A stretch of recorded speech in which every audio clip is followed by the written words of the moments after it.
بسم اللہ الرحمن الرحیم۔ السلام علیکم۔ آج ہم چیک پر ایف آئی آر کرانے کا طریقہ جو ہے اس پر بحث کر رہے ہیں۔ دیکھیں، چیک پر ایف آئی آر کرانا بہت ہی آسان کام ہے دوسرے معاملات کی نسبت، کیونکہ جو چیک ہے ایک تو ڈاکومنٹری ایویڈنس ہے، اور section 13 of negotiable instrument act 1881 کے تحت یہ ایک نیگوشیبل ڈاکومنٹ ہے، اور اس کو اسی ایکٹ نیگوشیبل انسٹرومنٹ ایکٹ کے دفعہ 118 کے تحت پریزمپشن آف ٹروتھ حاصل ہے۔ یعنی جب بھی کوئی چیک آپ کو کوئی دیتا ہے یا آپ کسی کو دیتے ہیں تو اس کو یہ ٹروتھ حاصل ہے کہ آپ نے یہ چیک اس کو دیا، ری پیمنٹ آف لون کے لیے دیا یا فیوچر ابلیگیشنز کے لیے دیا، اور یہ کہ اب یہ اماؤنٹ جو ہے قابل ادائیگی ہے۔ اب اس کے لیے جب آپ اپلائی کرتے ہیں ایف آئی آر کے لیے تو اکثر یہ ہوتا ہے کہ پولیس اسٹیشن میں ایف آئی آر نہیں ہوتی تو آپ 22A میں آ جاتے ہیں۔ پولیس کا فورم پہلے ایجیٹیٹ کرنے کے بعد آپ یہاں آ جاتے ہیں 22A میں، تو عدالتیں اس پر آرڈر کر دیتی ہیں۔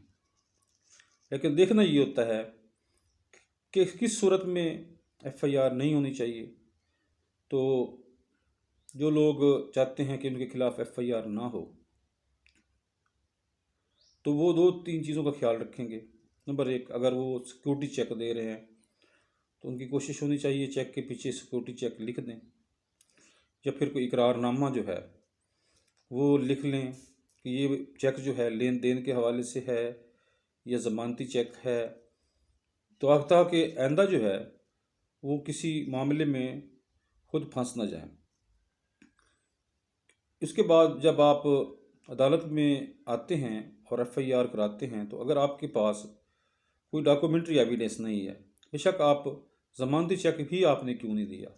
لیکن آپ کے پاس کوئی اقرار نامہ یا کوئی دستاویز اس بابت، یا اس چیک کے پیچھے بھی آپ نے نہیں لکھا کہ یہ سیکورٹی چیک ہے، تو جو عدالت ہے اب اس اسٹرانگ ایویڈنس کو، کیونکہ یہ ایک ڈاکومنٹری ایویڈنس ہے، کنکریٹ اور سالڈ اور اسٹرانگ ایویڈنس چاہیے اس کو ریبٹ کرنے کے لیے، جو اس سٹیج پر جو ہے اگر آپ پیش نہیں کر سکتے تو پھر ایف آئی آر لازمی آپ کے خلاف درج ہوگی۔ پھر دوسری چیز یہ ہے کہ آرٹیکل 118 آف کانسٹیٹیوشن آف قانون شہادت آرڈر 1984 کے تحت بھی جو ہے برڈن ٹو پروو جو ہے وہ آپ پر لائی ہو جائے گا۔ جو بندہ اس کو ایکسیپٹ کرے گا کہ ایف آئی آر یہ چیک تو اس کا ہے، اس نے دیا ہے، لیکن اس مقصد کے لیے نہیں دیا بلکہ کسی اور مقصد کے لیے دیا ہے، تو یہ چیز الٹا آپ کے خلاف جائے گی کہ آپ نے ایڈمٹ کیا کہ یہ آپ نے چیک جاری کیا ہے، اور اب اس کو ثابت کرنا جو ہے کہ یہ کس مقصد کے لیے آپ نے دیا ہے، یہ اس سٹیج پر آپ نہیں کر سکتے۔ یہ پھر آپ ایویڈنس میں کریں گے، شہادت میں، ٹرائل میں، یا پھر آپ کریں گے تفتیش کے اندر، یعنی ایف آئی آر ہونے کے بعد۔ اس لیے اس پر چیک دیتے ہوئے آپ جو ہے احتیاط کرنی ضروری ہے، جو لوگ ضمانتی چیک دیتے ہیں، اور جو لوگ ری پیمنٹ میں کے لیے دیتے ہیں تو ظاہر ہے ان کے لیے پریشانی کی کوئی بات نہیں ہے۔ 2010 PCRLJ 1466 یہ ہائی کورٹ کا جو فیصلہ ہے یہ اس پر بہترین فیصلہ ہے کہ چیک پر ہر صورت میں ایف آئی آر ہونی چاہیے، اور یہ فیصلہ بعد میں کیا جائے گا کہ یہ ضمانتی چیک ہے یا لین دین کے متعلق ہے یا ثالثی کے لیے یا کسی بھی مقصد کے لیے ہے، تو اس کا فیصلہ بعد میں کیا جائے گا، پہلے ایف آئی آر ہونی چاہیے۔ اس طرح یہ اتھارٹی جو ہے یہ آپ کو فائدہ مند ثابت ہوگی آپ کے لیے ایف آئی آر کرانے کے لیے۔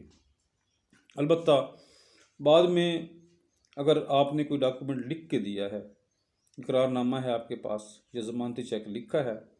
تو بعد میں اس میں آپ کو یہ فائدہ ہوگا کہ آپ بیل وغیرہ آسانی سے کرا لیں گے۔ تو 2013 SCMR پیج 51 ہے، جس میں یہ ثابت ہوا کہ یہ ثالثی کے لیے دیا گیا تھا، وہ تفتیش میں ثابت ہوا، یعنی یہ ایف آئی آر ہونے کے بعد ہی ثابت ہوتا ہے، ابھی ثابت بھی نہیں ہوا، بلکہ پولیس نے اوپینین دی، اس وجہ سے فوراً ضمانت ہو گئی۔ اس کے بعد 2016 PCR LJ 769 میں چیک کے پیچھے لکھا ہوا تھا جی یہ ضمانتی چیک ہے، تو اس وجہ سے پھر یہ ہو گئی، اس پر ایف آئی آر ہو گئی۔ لیکن چونکہ یہاں پر چیک کے پیچھے لکھا ہوا تھا، اس کو ایف آئی آر اس کی ہونی نہیں چاہیے تھی، تو لیکن اس وقت ایف آئی آر کا آرڈر دے دیا گیا، لیکن بعد میں اس کو فائدہ ہوا۔ یوں آپ جو ہے ایک چیک کے اوپر آپ آسانی سے ایف آئی آر کروا سکتے ہیں، اس قانون کو سامنے رکھتے ہوئے۔ انشاءاللہ پھر نیکسٹ جو ہوگا لیکچر، اس کے اندر چیک کے حوالے سے یا نیگوشیبل انسٹرومنٹ جو ہے ان کے حوالے سے ہم مزید ڈسکس کریں گے۔ آج کے لیے اتنا ہی کافی ہے۔ اللہ ہمارا حامی ناصر۔